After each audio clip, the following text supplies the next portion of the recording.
The government's consumer price index data shows overall prices rose by 5% since this time last year, resulting in the highest inflation rate in 13 years. So let's bring in Consumer Reports deals editor Samantha Gordon here to discuss different ways to save on costs. Samantha, thank you so much for joining us tonight. We are seeing food prices across the country continue to balloon. So tell us, what's the best way to get the most bang out of your buck?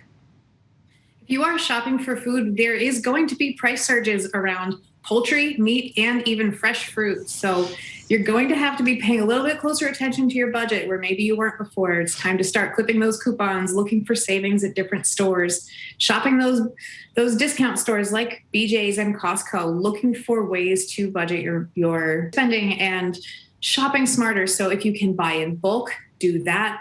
A lot of people we saw over the pandemic invested in standalone freezers so they could stock up on meat and poultry. That could be another good thing to do right now as well. Shopping in bulk, that's a good idea, to do what you can to save. And it is summertime. More and more Americans are getting vaccinated after spending so much time indoors. Many of them, myself included, are ready to hit the road. But however, gas prices, we have seen them soaring, and pandemic-related shutdowns have contributed to car production shortages. We know that's an issue too. So what are some of the best tactics for not only getting a car, but being able to affordably drive it?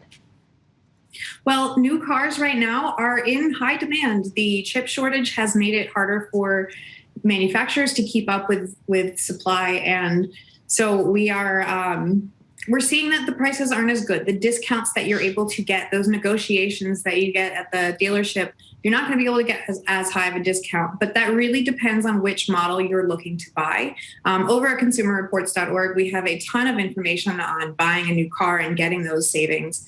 But at most, you're probably looking to save maybe 10% depending on the model. Some models you're going to be paying sticker price. Yeah. And this has also increased the demand for used cars. People don't want to pay as much for a new car. They turn to used cars. So that's in demand as well. So those prices are also high. So it's a little tricky to get a car on a budget right now. It certainly is. And speaking of shortages, the pandemic also affected supply chain production for appliances, causing a spike in costs there. So what are some things to keep in mind when you're shopping for that new refrigerator or washing machine? So here's the thing with buying a large appliance right now. If you don't need to replace something, don't do it. Wait.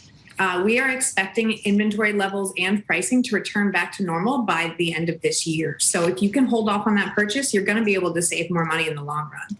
But not everybody can wait to buy. If you've got a broken dishwasher or washing machine, you need to replace that.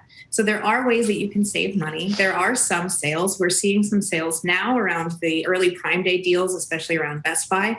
But those sales are not as good as we've seen in years past. So you have to consider what you really want versus what you need in an appliance. Do you really need the fancy Wi-Fi connection on your washer and dryer? Maybe not. But do you really need something that works with your space? Yes. So consider those options when you're shopping. Look for ways to cut corners. Get the standard stainless steel instead of the matte black finish on your appliance. Little things like that can help you save a little bit of money if you need to buy. But again, if you don't, hold off.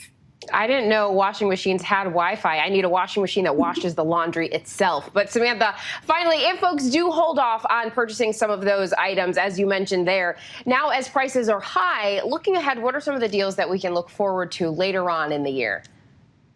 Well, right now, if you are looking to shop and save money, Amazon Prime Day is just a few days away. Best Buy's sale kicked off on Monday. Target and Walmart are having competing sales that start on Father's Day this Sunday. And we are also right after that, leading right into July 4th. We see a lot of deals around that. That's a good one for mattresses. You might see better large appliance sales, not great, but better. And then Labor Day. And then last year, we saw holiday sales really kick off in October. We're kind of expecting the same thing there. And then all throughout November, December. So you've got plenty of opportunities to save. So my best advice that I always give everyone, never pay full price for anything unless you absolutely have to. I am taking notes on that. Never pay full price on anything unless you have to. Samantha Gordon, thank you so much for being with us tonight and for your insights. Thanks so much. Hi, everyone. George Stephanopoulos here. Thanks for checking out the ABC News YouTube channel. If you'd like to get more videos, show highlights, and watch live event coverage, click on the right over here to subscribe to our channel. And don't forget to download the ABC News app for breaking news alerts. Thanks for watching.